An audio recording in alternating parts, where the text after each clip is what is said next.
नमस्कार। मैं आज आपको अपने पुस्तकालय में आई नई किताबों के बारे में बताने जा रही हूँ।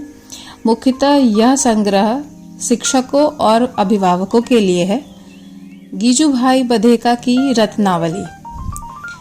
इसमें 12 किताबें हैं जिसके बारे में मैं एक एक कर आपको बताऊंगी। सबसे पहले हम ऑथर के बारे में जानते हैं। गीजूभाई बधेका गुजराती भाषा के लेखक और महान शिक्षा शास्त्री थे, जिन्होंने शिक्षा के मानवतावादी दृष्टिकोण को अपनाया। इन्हें मूछली माँ अर्थात मूछ वाली माँ कहा जाता था। इनका योगदान भारतीय परिवेश के अनुकूल बाल शिक्षा की प्रणाली का विकास, शिक्षकों का प्रशिक्षण और बच्चों के लिए साहित्य की एक संस्था का निर्माण करना था। इनकी शिक्षा और शिक्षा शास्त्र पर काफ़ी कृतियां हैं। फिलहाल हम जानते हैं गीजूभाई बधेका की रत्नावली पे इनकी सभी कृतियों के बारे में। ये कॉपीराइटेड है, इसलिए मैं शॉर्ट में इनके बारे में बताऊंगी।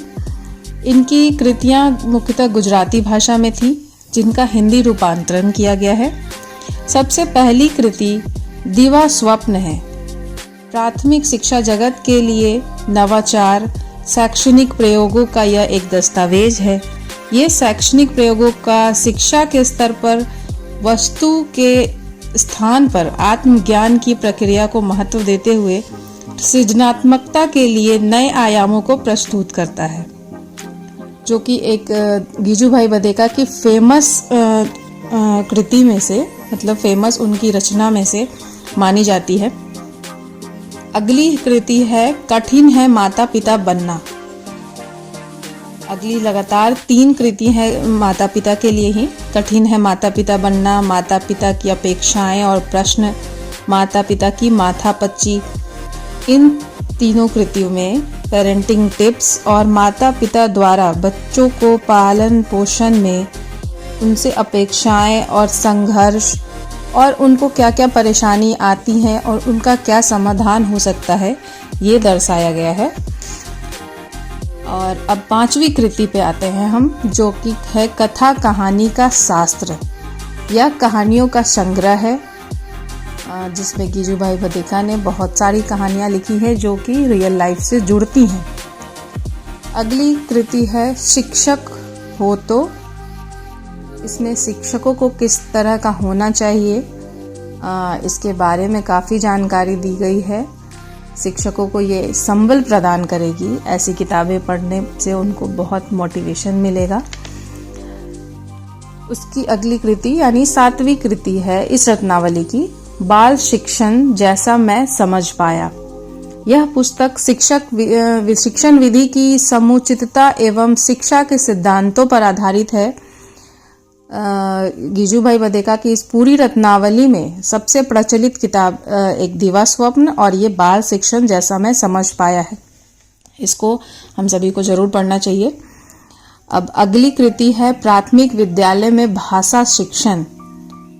इसमें लैंग्वेज को कैसे पढ़ाना है या प्राइमरी लेवल पे कैसे उसको डील करना है, ये सारी विधि उसमें बताई गई है। अगली कृति है शिक्षण पद्धतियाँ, जिसमें विभिन्न शिक्षण पद्धतियाँ तथा अपने हिसाब से गीजूभाई बधेका ने अपने एक्सपीरियंस के आधार पर उसमें और क्या करना चाहिए वो दर्शाया है। मॉन्टेसरी पद्धति, यह भी शिक्षकों के लिए एक बहुमूल्य खोज है।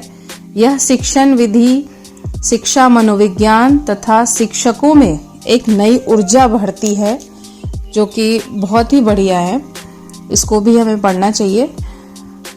अगली कृति के 11वीं कृति के बारे में हम बात करते हैं। यह है प्राथमिक विद्यालय में कला कारीगरी की शिक्षा। इसमें कला की उपयोगिता और महत्व के बारे में गीजूभाई बधेका ने दर्शाया है, जो कि कला की उपयोगिता एक विद्यालय में क्या होती है उसके बारे में बताया गया है। और बच्चों के लिए ये कला क्यों जरूरी है, इसको भी दर्शाया है। अब अगली और अंतिम कृति है इस रत्नावली की, जो है चलते फिरते शिक्षा। बच्चों को समझने की समझ तथा बच्चों की समस्याओं को सुलझाने के तरीके तथा बहुमूल्य विचारों से ओत प्रोत है यह पुस्तक। जिसमें गीजू भाई ने अपनी अनुभव को शेयर किया है।